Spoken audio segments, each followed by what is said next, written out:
Hello guys, welcome back. आज फिर से आप सभी लोगों का हमारे यूट्यूब चैनल पर बहुत बहुत स्वागत है। आज की कक्षा में हम लोग इलेक्ट्रोमैग्नेटिक इंडक्शन यानी कि 6 chapter class 12th English medium MP board के लिए कुछ महत्वपूर्ण न्यूमेरिकल करने वाले हैं। तो देखिए कैसे सॉल्व करते हैं। तो पहला न्यूमेरिकल आपकी स्क्रीन पर आपके सामने देखिए। क्वेश्चन पढ़ते हैं हम पहले। How much energy is stored in a coil of self inductance 50 Henry on passing a current of 2 ampere in it. तो इस क्वेश्चन को बनाने के लिए ज्यादा आपको सोच विचार नहीं करना है। जो आपको गिवन क्वांटिटी दी गई है उसकी हेल्प लेंगे। गिवन क्वांटिटी क्या क्या दी गई है हमको? सेल्फ इंडक्टेंस दिया गया है यानी कि एल की वैल्यू दी गई है आपको 50 हेनरी। ओके, और करंट कितनी फ्लो हो रही है इसमें से? तो आंसर है यस 2 एम्पियर। और आपसे पूछा जा रहा है क्या निकालनी है? एनर्जी। तो एनर्जी की कैलकुलेशन करनी है तो सिंपली हमको एनर्जी का फॉर्मूला याद होना चाहिए। एनर्जी का फॉर्मूला क्या होता है? U इक्वल टू, तो ये एनर्जी का फॉर्मूला है हमारा। अब एनर्जी के फॉर्मूले में हम लोग एल की वैल्यू पुट करेंगे। एल की वैल्यू कितनी है? 50। करंट की वैल्यू कितनी है? 2 एम्पियर यानी कि 2 मल्टीप्लाई 2 से ये 2 कैंसिल हो गया और 50 का मल्टीप्लाई आपने किया, कितना आ गया? 100 joule. This is our answer. Okay, next question की तरफ बढ़ेंगे। The current in a inductive coil reduced from 1 ampere to 0 in 1 millisecond, due to which an EMF 4 volt in induced. Calculate the self inductance of the coil. तो देखिए इसमें आपको time दिया हुआ है। गिवन क्वांटिटी पहले लिख लें। गिवन क्वांटिटी में आपको टाइम दिया हुआ है तो टाइम आपको दिया गया है 1 मिली सेकेंड। ओके, मिली सेकेंड को सबसे पहले सेकेंड में चेंज करेंगे तो 10⁻³ सेकेंड। ओके, इसके बाद करंट आपको दी गई है कितनी? 1 एम्पियर। ओके, ईएमएफ आपको दिया गया है 4 वोल्ट। क्या निकालना है हमको? सेल्फ इंडक्टेंस ऑफ कॉइल यानी कि एल की कैलकुलेशन करनी है। तो डायरेक्ट आपके पास फॉर्मूला होता है ई इक्वल टू, क्या फॉर्मूला होता है? यस, डेल्टा आई अपॉन डेल्टा टी मल्टीप्लाई में एल। ओके, तो यहाँ से एल की कैलकुलेशन करने के लिए पहले हम ई की वैल्यू रख लेते हैं 4। Okay, equal to L multiply में डेल्टा आई यानी कि 1 और टाइम कितना दिया है? 1 × 10⁻³ ओके, तो एल निकालना है तो इम्प्लाइज दैट एल की कैलकुलेशन करेंगे, ये वहाँ चला जाएगा इस साइड 4 मल्टीप्लाई 10⁻³ ओके, तो this is our answer Henry. या फिर आप इसको लिख सकते हो 4 मिली हेनरी। तो इस क्वेश्चन को करने में ज़्यादा आपको सोचना नहीं है, केवल जो क्वांटिटी दी गई हैं उनको देखना है और आपको फॉर्मूला याद होना चाहिए। इस क्वेश्चन में भी सेम थिंग, गिवन क्वांटिटी देखनी है, फॉर्मूला याद होना चाहिए, आपका आंसर आ जाएगा। ठीक, नेक्स्ट क्वेश्चन की तरफ बढ़ेंगे। यहाँ लिखा हुआ है the magnetic flux linked with a loop is φ equal to this. तो आपको φ की वैल्यू दी गई है गिवन। कितनी दी गई है φ की value? Yes, 6t² + 7t + 1। Okay, तो ये आपको φ की वैल्यू दी गई है। φ की वैल्यू यहाँ पर मिली वेबर में। ओके, मिली वेबर में आपको दिया गया है, ये मिली वेबर। ओके, ठीक है। ईएमएफ निकालना है हम लोगों को एट 2 सेकेंड। तो ईएमएफ की कैलकुलेशन करनी है एट टाइम का वो 2 सेकेंड। ओके, तो इसके लिए भी आपको कुछ ज़्यादा सोच विचार नहीं करना। ई का फॉर्मूला डायरेक्ट आपको पता होना चाहिए, क्या होता है? dφ/dt। तो फाई की वैल्यू आपको पता है कितनी? 6t² + 7t + 1। इसका आप डिफरेंशिएशन कर लेंगे, 6 बाहर आ जाएगा, कांस्टेंट है। t² का कितना होगा? 2t और 7, तो यह हो गया 12t + 7। ओके, t की वैल्यू रख दीजिए एट t = 2 सेकेंड। तो आपको ईएमएफ मिलने वाला है 12 × 2 + 7, 24 हो गया। 24 + 7 कितना हो गया? 32। 1 millivolt. This is our answer. ठीक है भाई। तो इस क्वेश्चन को करने के लिए आपको फैराडे सेकंड लॉ का फॉर्मूला याद होना चाहिए, E equal to d phi upon d t, और ये आपने डिफरेंशिएशन किया, और इसकी कैलकुलेशन के लिए आपको डिफरेंशिएशन आना जरूरी है। ठीक है भाई। चलिए नेक्स्ट क्वेश्चन की तरफ बढ़ेंगे। नेक्स्ट क्वेश्चन देखिए जरा किस तरह से हमको करना है, तो ध्यान दीजिए जरा। यहाँ लिखा हुआ है the area of a rectangular coil is 20 centimetre multiply 30 centimetre, यानी कि लेंथ और ब्रेथ उसकी दी गई है। It is placed in a magnetic field of 0.3 Tesla. Okay, in the following condition calculate the magnetic flux linked with coil if its plane is number 1 perpendicular to magnetic field, number 2 inclined at an angle of 30 degree with magnetic field and parallel to magnetic field। तो इसको कैसे बनाएंगे? सबसे पहले तो given quantities आपको दी गई हैं वो लिखेंगे गिवन। तो गिवन में आपको क्या दिया गया है? एरिया। एरिया कितना है? 20 सेंटीमीटर मल्टीप्लाई 30 सेंटीमीटर। ओके, तो आप इसको काय में चेंज करेंगे? सबसे पहले तो मल्टीप्लाई कर लेते हैं 6 और ये 20 सेंटीमीटर स्क्वायर। तो इसको मीटर में चेंज करेंगे तो 600 मल्टीप्लाई 10 टू की पावर कितना हो जाएगा?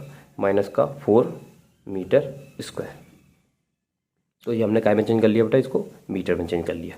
सेंटीमीटर को मीटर में चेंज करने के लिए 10 टू की पावर माइनस 2 का मल्टीप्लाई करेंगे तो ये आ जाएगा। ओके, चलिए अब और क्या दिया गया है आपको क्वेश्चन में? मैग्नेटिक फील्ड दिया गया है, बी की वैल्यू यानी कि, हाँ जी, तो बी की वैल्यू दी गई है 0.3 टेस्ला। ओके, तो फर्स्ट सिचुएशन हमसे पूछी जा रही है इसमें, परपेंडिकुलर टू मैग्नेटिक फील्ड। देखिए ये अगर आप कॉइल बनाना चाहें तो इस तरह से रेक्टेंगुलर कॉइल बनाएंगे लाइक दिस, और ये आपका मैग्नेटिक फील्ड है, this is magnetic field line. Okay, और इस कॉइल का ये एरिया है, area of cross section. Okay, तो इस समय मैग्नेटिक फील्ड कैसा है? परपेंडिकुलर। लिख सकते हैं plane of loop is perpendicular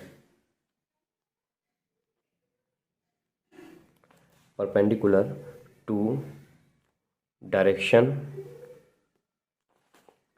of magnetic field। Okay, तो ये सिचुएशन होती है तो एंगल कितना होता है दिख रहा है आपको? Theta equal to 0 degree. तो इस समय एंगल कितना है? Theta equal to 0 degree. अगर थीटा इक्वल टू 0 डिग्री है तो आपको फ्लक्स कैलकुलेट करना है। तो फ्लक्स का सीधा आप फॉर्मूला जानते हैं, क्या होता है? Phi equal to B A cos theta. B कितना है आपके पास? तो आंसर है 0.3 मल्टीप्लाई ए कितना है आपके पास? 600 multiply 10 to power minus 4। Okay, और कॉस 0 कितना होता है बेटा? 1 होता है। तो ये 1 कर दिया हमने। अब इसके बाद बस इसका मल्टीप्लाई कर लेना आपको जैसे भी। ठीक है, तो ये अपना 0.3 हो गया, ये 6 हो गया, और ये 2 0 इसमें से चले गए तो ये माइनस का 2 बचा। ठीक है भाई, 6 3 जा कितना हो गया? 18। तो 1.8 मल्टीप्लाई 10 टू की power minus 2 weber. This is first answer. Okay, चलिए अब लेते हैं next. Inclined at an angle of 30 degree with magnetic field. अच्छा देखिए जी, कॉइल है आपकी,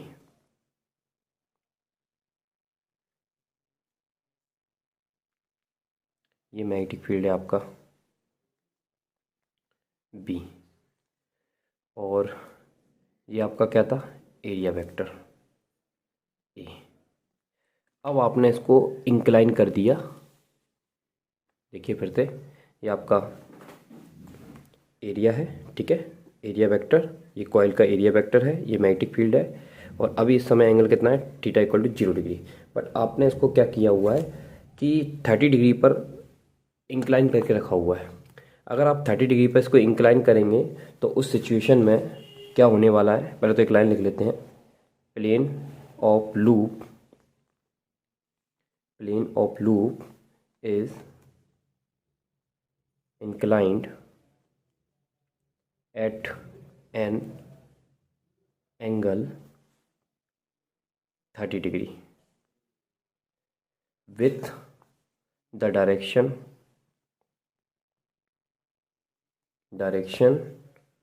of magnetic field। ओके, तो इस सिचुएशन में क्या होगा, ये जो टोटल एंगल है दिस 90 डिग्री, ये जो टोटल एंगल है 90 डिग्री में से आप 30 डिग्री माइनस कर देंगे तो आपको कितना मिलेगा, 60 डिग्री। तो ये वो वाला एंगल निकलेगा जो मैग्नेटिक फील्ड और किसके बीच में है, एरिया वेक्टर के। ठीक है, तो ये एंगल हमको चाहिए था। बस अब आपका आंसर आ जाएगा फाई इक्वल टू कितना, यस आपको दिया गया है क्या होता है formula, B A cos theta. तो बी आपका वही है 0.3, ए आपका वही है 600 मल्टीप्लाई 10⁴, और अब कॉस कितना लेंगे 60। तो कॉस 60 की वैल्यू आपको याद होनी चाहिए, ये हो जाएगा 6 मल्टीप्लाई 10⁻², और कॉस 60 की वैल्यू होती है 1/2। ठीक है भाई, ये 2 से ये 3 बार में कैंसिल हो जाएगा। तो ये आपने मल्टीप्लाई किया इसका, ये 9 मल्टीप्लाई 10⁻, कितना हो गया -2 वेबर। ओके, तो इसको करने के लिए आपकी टेक्निक क्या रहेगी कि जो आपकी रेक्टेंगुलर कॉइल है या लूप है, ठीक है, वो मैग्नेटिक फील्ड के साथ यहाँ लिखा हुआ है inclined at angle of 30 degree with magnetic field. तो ये इसका जो इंक्लाइन है वो मैग्नेटिक फील्ड के साथ कितना एंगल बना रहा है, कॉइल का, कॉइल जो है वो मैग्नेटिक फील्ड के साथ 30 डिग्री के एंगल पर है। ठीक है, तो ये टोटल एंगल जो है 90 वाला, उसमें से हम इस 30 को क्या कर देंगे, माइनस कर देंगे। तो वो वाला एंगल जो होगा वो एरिया वेक्टर और किसके बीच होगा, मैग्नेटिक फील्ड के। तो वो कितना होता है 60 डिग्री। बस ये वाला नॉलेज थोड़ा सा आपका यहाँ पे काम में आएगा, तब जाके आप इसका आंसर निकाल पाओगे। ठीक है, थर्ड पॉइंट पर आते हैं। थर्ड पॉइंट पर हमसे पूछा जा रहा है पैरेलल टू मैग्नेटिक फील्ड। अब इसमें क्या हुआ है कि ये आपका मैग्नेटिक फील्ड है भाई, और ये आपकी कॉइल है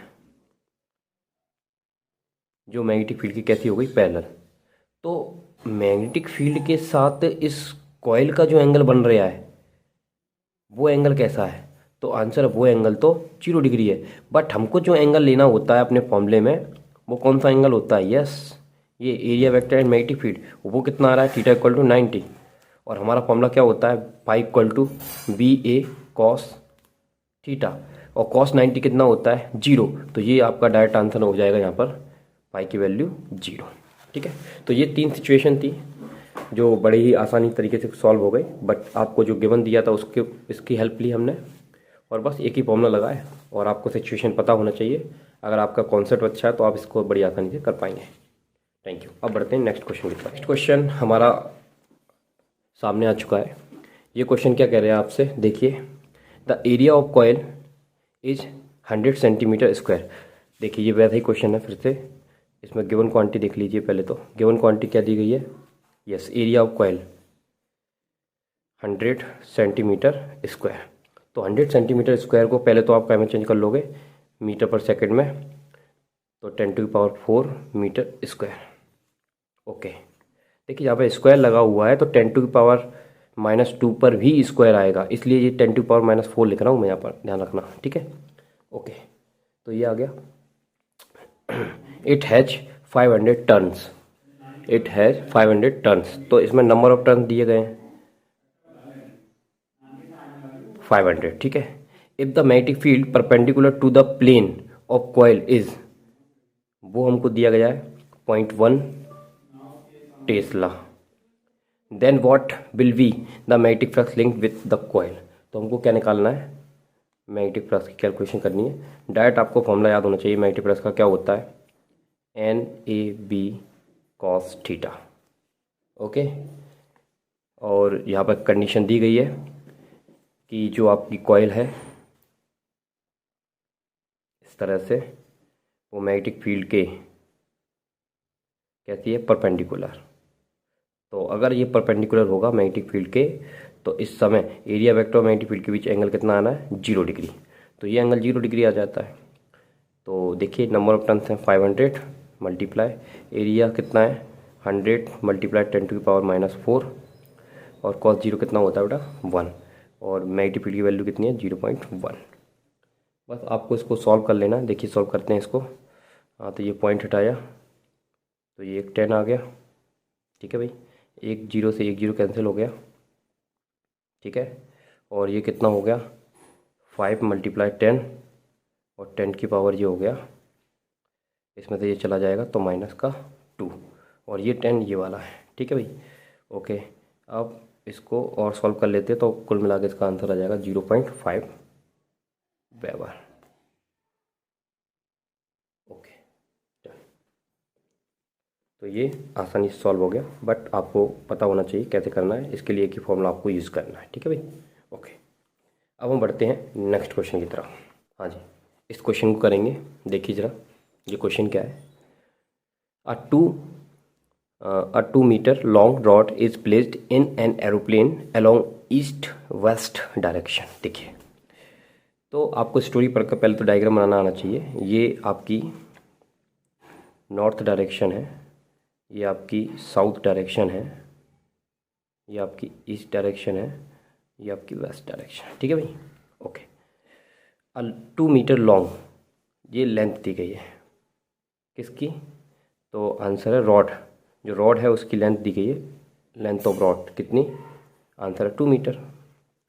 ओके, अब आगे पढ़ते हैं। A 2 metre long rod is placed in an aeroplane along east west direction. East west direction में इस रॉड को रखा गया है, ऐसे ईस्ट वेस्ट डायरेक्शन में ये रॉड को रखा गया है।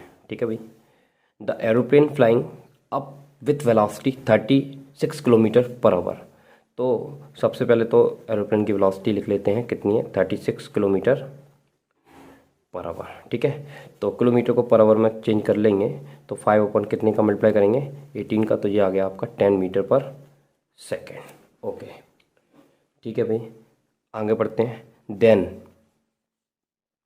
Then calculate potential difference across the ends of rod. तो ये रॉड के अक्रॉस, मान लीजिए लोकेशन P है, ये लोकेशन Q है, इसके अक्रॉस पोटेंशियल डिफरेंस कितना बना वो हमको निकालना है। ठीक है भाई, पोटेंशियल डिफरेंस निकाल लेंगे। The vertical component of earth magnetic field, ये जो वर्टिकल कंपोनेंट है इसका, ये वाला उन्होंने दिया हुआ है। The vertical component of earth magnetic field and angle of dip are this, इतना कॉस। ओके, और एंगल ऑफ डिप कितना दिया है 30।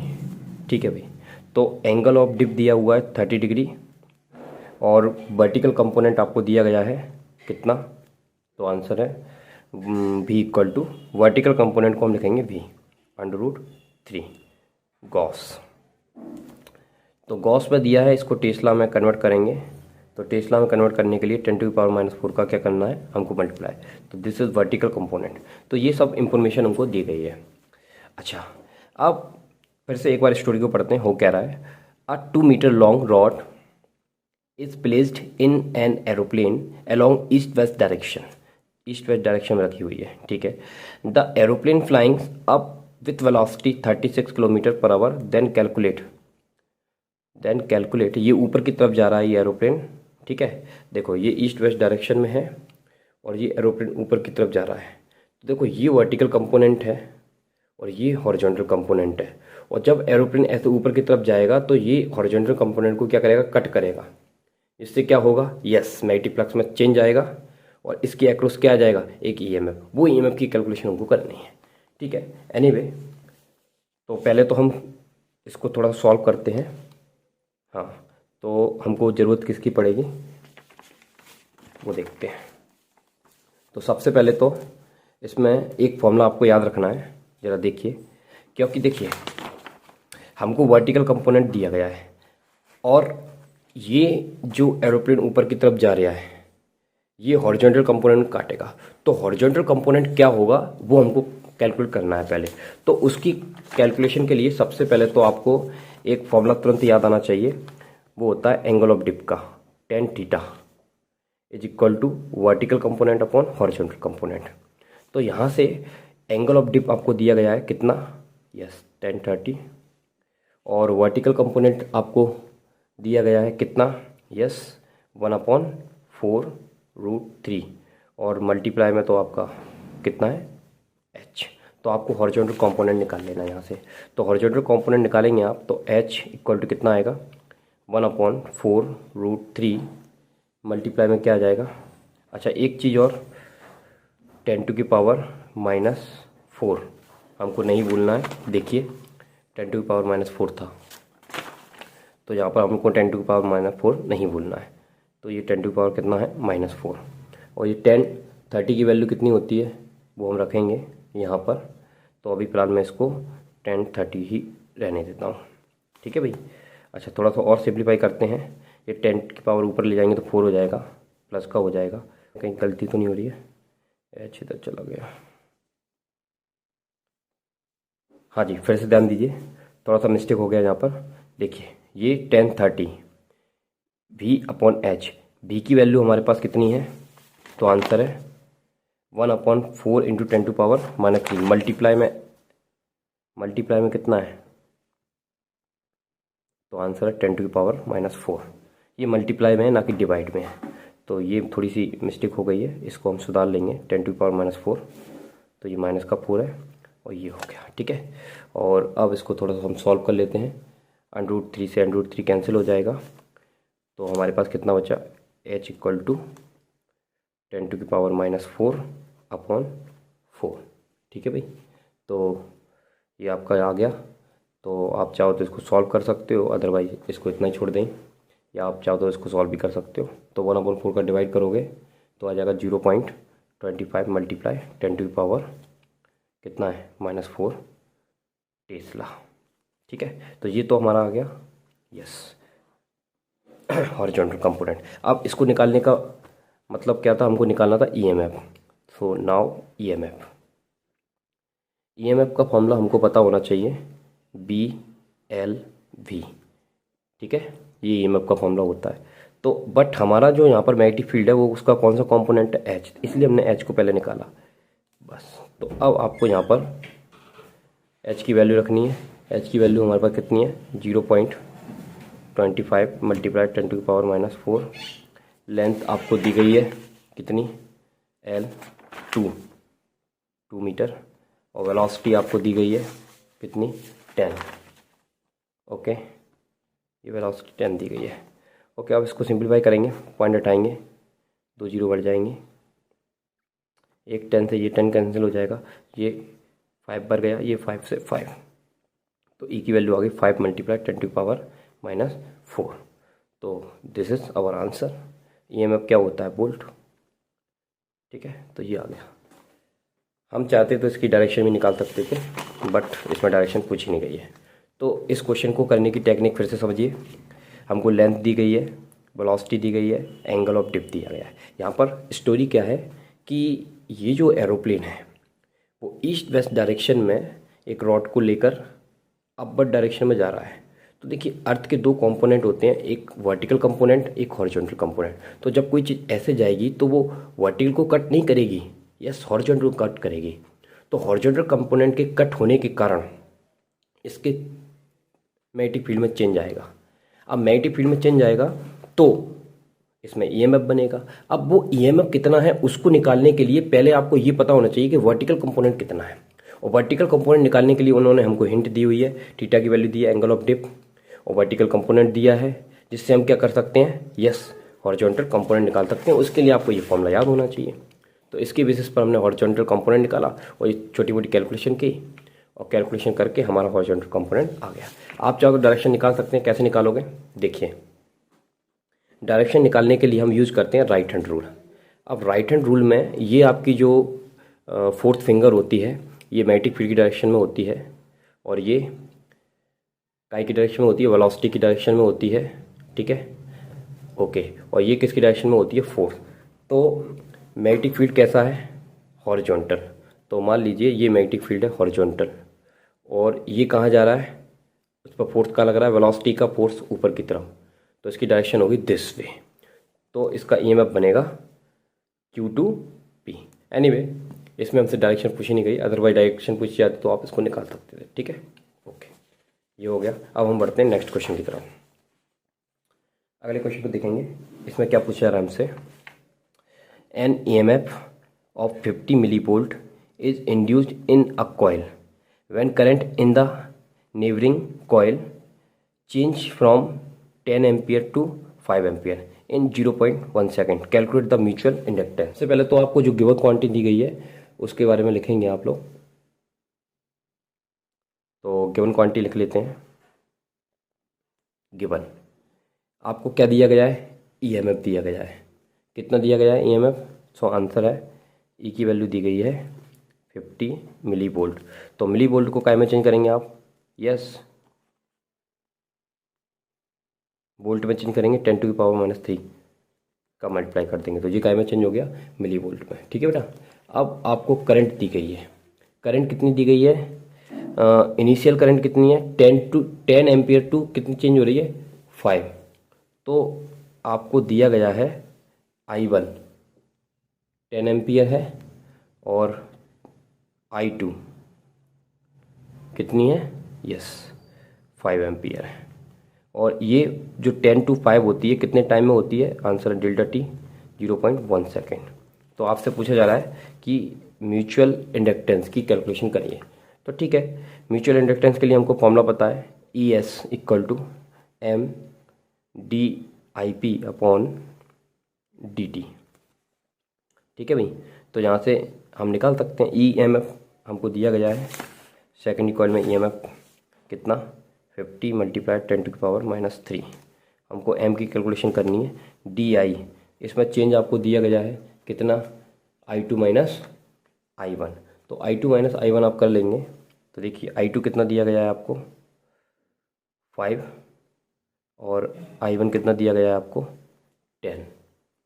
तो I2 - I1 किया आपने और अपॉन में टाइम कितना लगा इसको? 0.1 सेकेंड। बस अब ये 0.1 सेकेंड लगा। इसके बाद क्या है, इसकी कैलकुलेशन करनी है आपको। ये कितना हो गया? M और मल्टीप्लाई में कितना हो गया? -5 हो गया और अपन में कितना चल रहा है? 0.1 और इधर चल रहा है 50 × 10⁻³ ओके। तो 10⁻³ चल रहा है। तो अब इसको आप M की कैलकुलेशन कर सकते हैं। तो M की कैलकुलेशन के लिए आपको क्या करना पड़ेगा? यस 50 × 10⁻³ इसको आप यहाँ ले जाएंगे और 5 कहाँ जाएगा? नीचे। ओके, चलिए इसके बाद आप इसको सॉल्व कर लीजिए। तो सॉल्व करने के लिए यहाँ से पॉइंट हटाया, 10 10 से 10 कैंसिल हो गई, 5 से 5 कैंसिल हो गया। तो M की वैल्यू आ गई 1 × 10⁻³ ओके। तो इसका आंसर आ गया हेनरी, या फिर आप बोल सकते हो 1 milli henry. This is our answer. तो इसकी कैलकुलेशन करने में कोई ज़्यादा दिक्कत वाली बात नहीं है। ये माइनस साइन है, ठीक है, वो तो डायरेक्शन बताता है, तो उसकी कोई टेंशन वाली बात नहीं है। तो ये आपको EMF दिया गया था मिली वोल्ट में, तो आप वोल्ट में चेंज करेंगे। करंट आपकी चेंज हो रही है 10 to 5 ओके। और डेल्टा टी आपको दिया गया है। उसके बाद हमने ये फॉर्मूला लगाया। आप इसको डेल्टा के फॉर्म में लिखिए चाहे डेल्टा टी के फॉर्म में लिखिए, नो प्रॉब्लम। बस इसकी वैल्यू दी गई थी और हमने माइनस किया और ये बस थोड़ा सॉल्व करके ये आ गया। ठीक है, तो आज की क्लास में हम लोग कुछ इतने ही न्यूमेरिकल सॉल्व करेंगे। नेक्स्ट लेक्चर में हम इसके आगे के न्यूमेरिकल सॉल्व करेंगे। Thank you. यदि वीडियो पसंद आए तो इसको लाइक करें और यदि आप हमारे चैनल पर नए जुड़े हैं तो हमारे चैनल को सब्सक्राइब करें, शेयर करें।